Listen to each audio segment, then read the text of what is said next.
You ask Tiger to solve. This deals with linear equations with one unknown. The final result is x equals 11 over 3. Let's solve it step by step. Simplify the expression. Break up the fraction.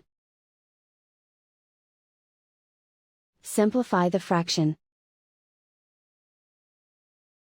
Group all constants on the right side of the equation. Subtract 11 over 6 from both sides. Group like terms. Combine the fractions.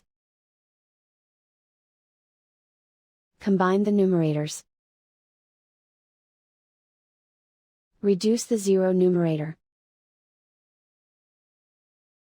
Simplify the arithmetic.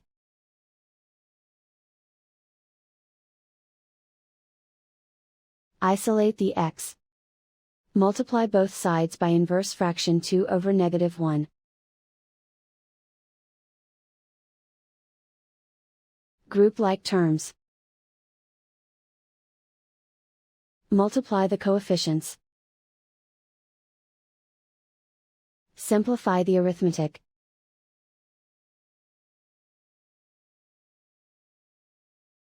Multiply the fractions. Simplify the arithmetic. And so the final result is x equals 11 over 3.